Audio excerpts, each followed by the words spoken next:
ನಮಸ್ಕಾರ. ಎನ್ಆರ್ಪುರ ಸುದ್ದಿ ಸಮಾಚಾರಕ್ಕೆ ಸ್ವಾಗತ. ಇಂದು ಬುಧವಾರ.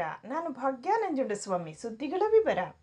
ಗ್ಯಾರಂಟಿ ಯೋಜನೆಗಳ ಸಭೆಗೆ ಹಾಜರಾಗುವಂತೆ ಶಿವಮೊಗ್ಗ ಕೆಎಸ್ಆರ್ಟಿಸಿ ಡಿಪೋ ಅಧಿಕಾರಿಗಳಿಗೆ ನೋಟಿಸ್ ನೀಡಿದರೂ ಸಭೆಗೆ ಬಾರದೆ ನಿರ್ಲಕ್ಷ್ಯ ವಹಿಸುತ್ತಿದ್ದಾರೆ ಎಂದು ತಾಲೂಕು ಗ್ಯಾರಂಟಿ ಯೋಜನೆಗಳ ಅನುಷ್ಠಾನ ಸಮಿತಿ ಸದಸ್ಯ ಇಂದಿರಾನಗರ ರಘು ಹಾಗೂ ಇತರ ಸದಸ್ಯರು ಆಕ್ರೋಶ ವ್ಯಕ್ತಪಡಿಸಿದರು. ಅವರು ಮಂಗಳವಾರ ತಾಲೂಕು ಪಂಚಾಯಿತಿ ಸಾಮರ್ಥ್ಯ ಸೌಧದಲ್ಲಿ ತಾಲೂಕು ಗ್ಯಾರಂಟಿ ಯೋಜನೆಗಳ ಅನುಷ್ಠಾನ ಸಮಿತಿ ಅಧ್ಯಕ್ಷೆ ಕುಮಾರಿ ಚಂದ್ರಮ್ಮ ಅಧ್ಯಕ್ಷತೆಯಲ್ಲಿ ನಡೆದ ಸಭೆಯಲ್ಲಿ ಸದಸ್ಯರುಗಳು ಮಾತನಾಡಿ, ಚಿಕ್ಕಮಗಳೂರು ಡಿಪೋದಿಂದ ಒಂದು ಸರ್ಕಾರಿ ಬಸ್ ಮಾತ್ರ ಸಂಚರಿಸುತ್ತದೆ. ಇಲ್ಲಿಂದ ದೂರವಾದರೂ ಚಿಕ್ಕಮಗಳೂರು ಜಿಲ್ಲಾ ಕೇಂದ್ರದಿಂದ ಡಿಪೋ ಅಧಿಕಾರಿಗಳು ಸಭೆಗೆ ಆಗಮಿಸಿ ಮಾಹಿತಿ ನೀಡಿ ನಮ್ಮ ಸಮಸ್ಯೆಗಳನ್ನು ಆಲಿಸುತ್ತಾರೆ. ಆದರೆ 4-5 ಬಸ್ಸುಗಳಿರುವ ಶಿವಮೊಗ್ಗ ಡಿಪೋ ಅಧಿಕಾರಿಗಳು ಮಾತ್ರ ಸಭೆಗೆ ಹಾಜರಾಗುತ್ತಿಲ್ಲ.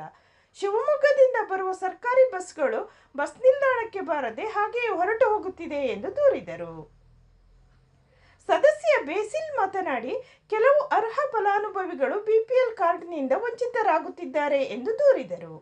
ಆಹಾರ ಇಲಾಖೆಯ ಅಧಿಕಾರಿ ಗಣಪತಿ ಸಭೆಗೆ ಮಾಹಿತಿ ನೀಡಿ, ಕೇಂದ್ರದಿಂದ ಬಿಡುಗಡೆಯಾಗುವ ಆಗಸ್ಟ್ ಮತ್ತು ಸೆಪ್ಟೆಂಬರ್ ತಿಂಗಳ ಪಡಿತರವನ್ನು ಆಗಸ್ಟ್ ತಿಂಗಳಿನಲ್ಲಿ 2 ಬಾರಿ ಬಯೋಮೆಟ್ರಿಕ್ ಬೆರಳಚ್ಚು ಪಡೆದು ವಿತರಿಸಲಾಗುತ್ತದೆ. ಅಂತ್ಯೋದಯ ಪಡಿತರ ಚೀಟಿಯಲ್ಲಿ 1ರಿಂದ 3 ಜನ ಇರುವವರು ಆಗಸ್ಟ್ ತಿಂಗಳಿನಲ್ಲೇ ಕಡ್ಡಾಯವಾಗಿ ಪಡಿತರವನ್ನು ಪಡೆದುಕೊಳ್ಳಬೇಕು. ಇಲ್ಲವಾದಲ್ಲಿ ಮುಂದಿನ ತಿಂಗಳಿನಲ್ಲಿ ಪಡಿತರ ನೀಡಲಾಗುವುದಿಲ್ಲ ಎಂದರು.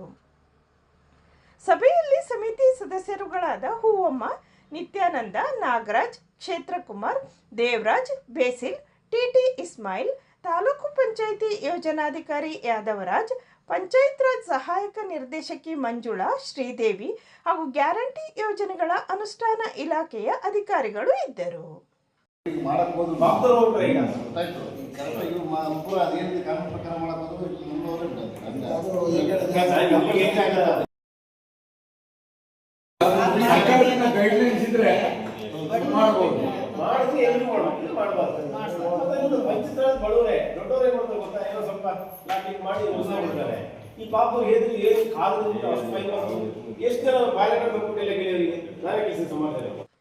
ನರಸಿಂಹರಾಜಪುರ ತಾಲೂಕು ವಕೀಲರ ಸಂಘದ ಸರ್ವ ಸದಸ್ಯರ ಸಭೆಯಲ್ಲಿ 2026-27ನೇ ಸಾಲಿನ ವಕೀಲರ ಸಂಘದ ಪದಾಧಿಕಾರಿಗಳ ಆಯ್ಕೆ ನಡೆದಿದ್ದು, ನೂತನ ಅಧ್ಯಕ್ಷರಾಗಿ ಎಂ ಚಂದ್ರಶೇಖರ್ ಆಯ್ಕೆಯಾಗಿದ್ದಾರೆ.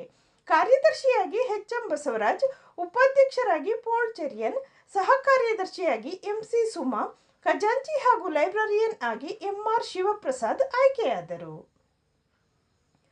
ನರಸಿಂಹರಾಜಪುರದ ತಾಲೂಕಿನ 4ನೇ ವರ್ಷದ ಹಿಂದೂ ಮಹಾಗಣಪತಿ ಉತ್ಸವ ಸಮಿತಿಯ ಪೂರ್ವಭಾವಿ ಸಭೆಯಲ್ಲಿ ನೂತನ ಪದಾಧಿಕಾರಿಗಳ ಆಯ್ಕೆ ನಡೆದಿದ್ದು, ನೂತನ ಅಧ್ಯಕ್ಷರಾಗಿ ಪ್ರಫುಲ್ಲ ಕಣಿವೆ ಆಯ್ಕೆಯಾಗಿದ್ದಾರೆ.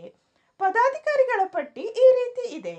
ಗೌರವಾಧ್ಯಕ್ಷರು ಕೆಪಿ ಸುರೇಶ್ ಕುಮಾರ್, ಅಧ್ಯಕ್ಷರು ಪ್ರಫುಲ್ಲ ಕಣಿವೆ, ಕಾರ್ಯಾಧ್ಯಕ್ಷರು ಸತ್ಯನಾರಾಯಣ ಕೋಣನಕೆರೆ, ಉಪಾಧ್ಯಕ್ಷರುಗಳು ಎನ್ಎಂ ಕಾಂತರಾಜ್, ಎನ್ಎಂ ಸತ್ಯನಾರಾಯಣ ಕೋಣನಕೆರೆ, ರಶ್ಮಿ ದಯಾನಂದ್, ಸವಿತಾ ರತ್ನಾಕರ್, ಮನೋಜ್ ಸುಗ್ಗಪ್ಪನಮಠ, ಕಾರ್ಯದರ್ಶಿ ಅಶ್ವಂತ್ ದ್ವಾರ್ಮಕ್ಕಿ, ಖಜಾಂಚಿ ಮದನ್ ಗೌಡ, ಸಹ ಕಾರ್ಯದರ್ಶಿಗಳು ಎನ್ಆರ್ಪುರ ದರ್ಶನ್, ಕೂಸ್ಗರ್ ಪುರುಷೋತ್ತಮ್, ಸಹ ಖಜಾಂಚಿಗಳು ಎಂಡಿ ಪ್ರಸಾದ್, ಅವಿನಾಶ್ ಚಿನ್ನಕೊಡುಗೆ, ಹಿಂದೂ ಸಂಚಲನಾ ಸಮಿತಿ ಸಂಚಾಲಕರು ಅಭಿಷೇಕ್ ಗಡಿಗೇಶ್ವರ, ಹಿಂದೂ ಸಂಚಲನಾ ಸಮಿತಿಯ ಸಹ ಸಂಚಾಲಕರು ಪ್ರಥಮ್ ಗಡಿಗೇಶ್ವರ, ಮಧು ಶೆಟ್ಟಿ, ಜೀವನ್ ಶೆಟ್ಟಿ. ದೇಶದ ಹಿಂದೂಗಳ ಮೇಲಾಗುತ್ತಿರುವ ಕೃತ್ಯ ವಿರೋಧಿಸಿ ಹಿಂದೂ ಧರ್ಮದ ಉಳಿವು ರಕ್ಷಣೆಗೆ ವಿಎಚ್ಪಿ ಹಾಗೂ ಬಜರಂಗದಳ ಕಾರ್ಯಕರ್ತರು ಸದಾ ಸಿದ್ಧರಿರುತ್ತಾರೆ ಎಂದು ವಿಶ್ವ ಹಿಂದೂ ಪರಿಷತ್ತಿನ ಜಿಲ್ಲಾ ಕಾರ್ಯದರ್ಶಿ ದಿವೀರ್ ಮಲ್ನಾಡ್ ಹೇಳಿದರು. ಅವರು ಇತ್ತೀಚೆಗೆ ಪಟ್ಟಣದ ಅಂಬೇಡ್ಕರ್ ವೃತ್ತದಲ್ಲಿ ವಿಶ್ವ ಹಿಂದೂ ಪರಿಷತ್ ಹಾಗೂ ಬಜರಂಗದಳ ಆಯೋಜನೆ ಮಾಡಿದ್ದ ಅಖಂಡ ಭಾರತ ಸಂಕಲ್ಪ ದಿವಸ್ ಆಚರಣಾ ಕಾರ್ಯಕ್ರಮದಲ್ಲಿ ಮಾತನಾಡಿ, ದೇಶ ವಿರೋಧಿಗಳ ಸಂಖ್ಯೆ ಅಧಿಕವಾಗುತ್ತಿದೆ.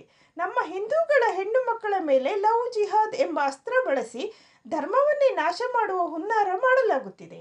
ಹಿಂದೂ ವಿರೋಧಿ, ದೇಶ ವಿರೋಧಿಗಳನ್ನು ರಕ್ಷಿಸುವಂತಹ ಸರ್ಕಾರ ನಮ್ಮ ರಾಜ್ಯದಲ್ಲಿರುವುದು ನಿಜವಾಗಲೂ ದುರಂತ. ಧರ್ಮದ ಆಧಾರದ ಮೇಲೆ ಅಖಂಡ ಭಾರತವನ್ನು ವಿಭಜನೆ ಮಾಡಿ ಹಿಂದೂ ಧರ್ಮದವರಿಗೆ ಹಿಂದೂಸ್ತಾನ, ಮುಸ್ಲಿಂ ಧರ್ಮದವರಿಗೆ ಪಾಕಿಸ್ತಾನ ಎಂದು ವಿಭಜನೆ ಮಾಡಲಾಯಿತು. ಜನರು ನೆಮ್ಮದಿ ಬದುಕನ್ನು ಕಾಣದೆ ನಿರಂತರ ಸಂಘರ್ಷವಾಗುತ್ತಲೇ ಇರಬೇಕೆಂಬ ಹುನ್ನಾರದಿಂದ ದೇಶ ವಿಭಜನೆ ಮಾಡಲಾಯಿತು ಎಂದರು. ಸಭೆಯಲ್ಲಿ ವಿಎಚ್ಪಿ ಶೃಂಗೇರಿ ಜಿಲ್ಲಾಧ್ಯಕ್ಷ ಕೆಪಿ ಸುರೇಶ್ ಕುಮಾರ್, ತಾಲೂಕು ಅಧ್ಯಕ್ಷ ಕೋಣನಕೆರೆ ಸತ್ಯನಾರಾಯಣ, ಹಿಂದೂಪರ ಸಂಘಟನೆಯ ಮುಖಂಡರುಗಳಾದ ವಿ ನೀಲೇಶ್, ಅರುಣ್ ಕುಮಾರ್, ಎನ್ಎಂ ಕಾಂತರಾಜ್, ಪ್ರಫುಲ್ಲ ಕಣಿವೆ, ಮದನ್ ಗೌಡ, ಅಭಿಷೇಕ್ ಗಡಿಗೇಶ್ವರ, ಕೂಸ್ಕಲ್ ಪುರುಷೋತ್ತಮ್, ಸುರಭಿ ರಾಜೇಂದ್ರ, ದರ್ಶನ್, ಪ್ರೀತಮ್, ಸುಮಂತ್ ಗೌಡ, ದ್ವಾರ್ಮಕ್ಕಿ ಅಶ್ವನ್, ಅರುಣ್ ಕುಮಾರ್, ಎನ್.ಡಿ. ಪ್ರಸಾದ್, ಎಂ.ಟಿ. ಪ್ರವೀಣ, ಮಾಂತೇಶ್ ಮುಂತಾದವರು ಇದ್ದರು. ಇದಕ್ಕೂ ಮೊದಲು ಪ್ರವಾಸಿ ಮಂದಿರದ ಕೋಟೆ ಆಂಜನೇಯ ಸ್ವಾಮಿ ದೇವಸ್ಥಾನದಿಂದ ಅಂಬೇಡ್ಕರ್ ವೃತ್ತದವರೆಗೆ ಪಂಜಿನ ಮೆರವಣಿಗೆ ನಡೆಸಲಾಯಿತು. ನಂತರ ಮಾನವ ಸರಪಳಿ ರಚಿಸಿ ಹಿಂದೂ ಪರ ಘೋಷಣೆ ಕೂಗಲಾಯಿತು.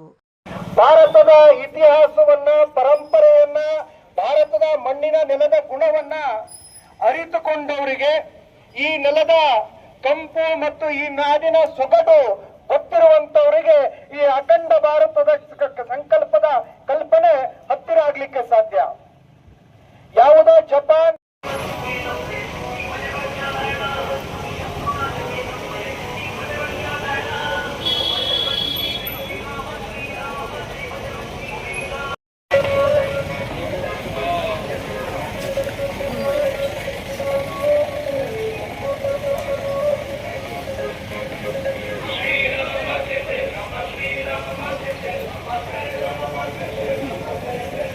ವಂದನೆಗಳು.